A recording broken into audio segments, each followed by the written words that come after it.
5 धमकियों के बाद ये दूसरा मौका था जब हमलावर बॉलीवुड के सुपरस्टार सलमान खान के घर तक जा पहुंचे। लेकिन ऐसा पहली बार हुआ है कि जब बंदूक की गोली सीधे गैलेक्सी अपार्टमेंट के अंदर जा पहुंची। रविवार की सुबह जिन 2 लोगों ने सलमान खान के घर के बाहर गोलियां चलाई थी, उनमें से पहले एक की शिनाख्त की गई और फिर फायरिंग करने वाले दोनों आरोपियों को मुंबई क्राइम ब्रांच ने गुजरात के भुज से गिरफ्तार कर लिया। अब उन दोनों को किसी भी वक्त मुंबई लाया जा सकता है। मुंबई पुलिस के मुताबिक दोनों आरोपी बिहार के पश्चिम चंपारण के रहने वाले हैं। दोनों आरोपियों की शिनाख्त सागरपाल और विकी साहब गुप्ता के तौर पर की गई। शुरुआती पूछताछ में पता चला है कि सागरपाल ही वो शूटर है जिसने सलमान के घर पर फायरिंग की। चलिए आपको बताते हैं इस शूटआउट की पूरी कहानी। नमस्कार, मेरा नाम है लता सिंह और आप देख रहे हैं रिपोर्टर जी। संडे की सुबह सुबह मुंबई के नामचीन पते में से एक गैलेक्सी अपार्टमेंट के अंदर और बाहर जो कुछ हुआ वो ये सवाल खड़े करता है कि पिछले 14 सालों से जेल में बंद एक गैंगस्टर आखिर जेल या अलग अलग जेलों के अंदर से ही ये सब कुछ कैसे कर रहा है। आज इस वीडियो में जानेंगे पिछले 6 सालों में सलमान खान को जो 5 धमकियां मिली और ताजा हमले से जुड़े पूरी इनसाइड स्टोरी। साल 2018 जोधपुर कोर्ट, यही वो साल था जब सलमान खान को पहली बार जान से मारने की धमकी मिली थी।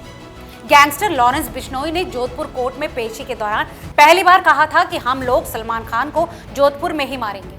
साल 2019 मुंबई, लॉरेंस बिश्नोई के खास शूटर संपत नेहरा ने कायदे से पहली बार सलमान को मारने की कोशिश की। तब वो बाकायदा मुंबई में सलमान के घर गैलेक्सी अपार्टमेंट के बाहर तक पहुंच गया, लेकिन तब उसके पास जो हथियार था उसकी रेंज कम थी, इसलिए उसने हमले का प्लान टाल दिया और दूर तक मार करने वाले हथियार की तलाश में हरियाणा पहुंच गया। लेकिन इससे पहले कि उसे हथियार मिलता वो पुलिस के हत्थे चढ़ गया। तीसरी धमकी जून 2022 jogging park Bandra, Lawrence Bishnoi के शूटर संपत नेहरा के गैलेक्सी अपार्टमेंट तक पहुंच जाने के बाद इस बार हमलावर उसी गैलेक्सी अपार्टमेंट से कुछ ही दूरी पर उस जॉगिंग पार्क तक पहुंच चुके थे जहां सलमान खान के पिता सलीम खान रोजाना मॉर्निंग वॉक किया करते थे। मॉर्निंग वॉक के बाद पार्क के जिस बेंच पर सलीम खान बैठा करते थे उसी बेंच पर हमलावर धमकी भरी एक चिट्ठी छोड़ गए। इस चिट्ठी में लिखा था, सलमान और उसके पिता सलीम खान का ठीक वही अंजाम होगा जो पंजाबी सिंगर सिद्धू मूसेवाला का हुआ। ये खत सिद्धू मूसेवाला की मौत से ठीक 1 महीने बाद मिला था। मार्च 2023 धमकी भरा ईमेल, सलमान के मैनेजर को एक ईमेल मिला था। ये मेल लॉरेंस और गोल्डी बराड़ के खास गुर्गे मोहित गर्ग की ईमेल आईडी से आया था। इस मेल में सलमान को चेतावनी दी गई थी कि वो कनाडा में बैठे गोल्डी बराड़ से फेस टू फेस बात कर ले, वरना लॉरेंस बिश्नोई के हुक्म के मुताबिक उसे भी मार दिया जाएगा। मेल में लिखा था कि ये धमकी आखिरी धमकी है, इसके बाद अंजाम भुगतने के लिए तैयार रहें।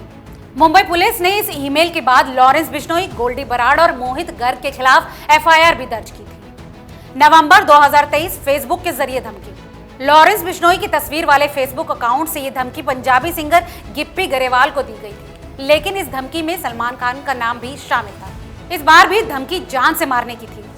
तो पिछले 6 सालों में 4 धमकी और संडे की वारदात को मिला दें तो 2 बार हमलावर गैलेक्सी तक पहुंच गए हैं। लेकिन इन सभी मामलों में एक संपत नेहरा को छोड़ दें तो अब तक इस मामले में कोई खास जांच नहीं हुई है। हालांकि दिक्कत पुलिस के सामने भी है। दिक्कत यह है कि धमकी और हमले का जो मास्टरमाइंड है यानी लॉरेंस बिश्नोई, वो 2014 से ही जेल में बंद है। फिलहाल वो अहमदाबाद की जेल में है। लॉरेंस के बाद उसके गैंग का दूसरा सबसे बड़ा नाम यानी गोल्डी बराड़ पिछले 6 सालों से कनाडा में बैठा है। अब आप ही बताइए, जो पहले से ही पकड़ा हुआ है और जिसे पकड़कर जेल में रखा हुआ है यानी लॉरेंस बिश्नोई, उसका पुलिस क्या कर लेगी? और जो देश में ही नहीं है उसे दूर देश से अपने देश कैसे लाएंगे? रही सलमान खान को धमकी देने या गैलेक्सी तक पहुंचने वाले गुर्गों की बात, तो वो महीने के हिसाब से बदलते रहते हैं। लिहाजा ऐसे गैंग और गुर्गों से सलमान खान को बचाने के वक्त पर उनकी सुरक्षा कड़ी कर दी जाती है। जहां तक कि पिछले साल सलमान को पिस्टल रखने के लिए मुंबई पुलिस ने लाइसेंस भी दे दिया है। वहीं खुद की हिफाजत के लिए पिछले ही साल सलमान खान ने बाकायदा दुबई से इंपोर्ट कर एक बुलेट प्रूफ एसयूवी निसान गाड़ी भी मंगा ली। सलमान के अपने सुरक्षा गार्ड के अलावा मुंबई पुलिस की तरफ से सलमान खान को एक्स कैटेगरी की सुरक्षा भी मिली है।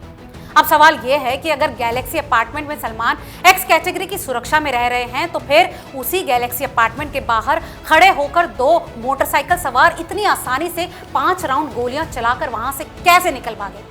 तो इस पूरे मामले पर आपकी क्या राय है, हमें कमेंट करके जरूर बताएं। फिलहाल इस रिपोर्ट में केवल इतना ही। ऐसे तमाम और अपडेट्स के लिए देखते रहिए रिपोर्टर।